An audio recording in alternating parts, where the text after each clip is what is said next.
One big question that most people have when they're transferring their home movies is whether they should get scene-to-scene color correction done during the transfer or to transfer at one light. Now, obviously there's a huge expense difference between those two options, and so it's a careful decision that you need to make. What I've done here is I've taken some average footage and I transferred it one light, which is on the right, and I've gone back and then retransferred it scene to scene so that you can see the differential between the two processes. The first roll obviously needed a lot of correction.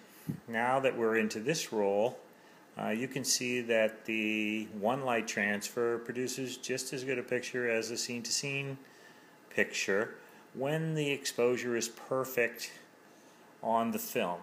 So this is pretty much, for all intents and purposes, perfect exposure. If all the film was this way, you'd only have to do one light transfers, but unfortunately most film has a variety of exposures on them, and you can go in and do color correction and exposure correction to improve all those variances. I was able to get a little more color out of the film, color correcting it, but pretty much I think you'd find if all your pictures were this good, you would make a decent one light transfer. What you're really getting out of a scene-to-scene color corrected transfer is you're getting the most you could possibly get out of all of your footage.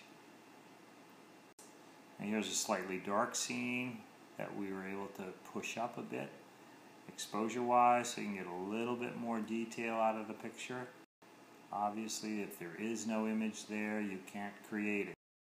This is a common problem with Super 8 to have a little bit too much blue wash in the image in some types of films, and being able to color time a little bit has a dramatic improvement in how these types of shots look. Obviously, a one light transfer can be done faster than a color corrected transfer because you're setting the machine up for one light and just recording the images. So we allow 1.5 times the length of film to do a transfer, so an hour transfer takes an hour and a half to do one light. In a scene-to-scene color-corrected transfer, there's a lot more work to do. So we go through the entire roll of film and shot by shot set correction values for both the exposure and the color for every scene on the roll of film. So that transfer takes a bit longer. So scene to scene color corrected transfer takes 3 to 1. So an hour of film takes 3 hours to transfer. So as you can see, that's a critical decision in terms of how much it's going to cost to transfer the film.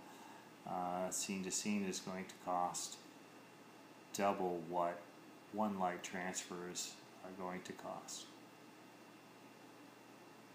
Now, this is all reversal film, so the latitude of the film is fairly limited.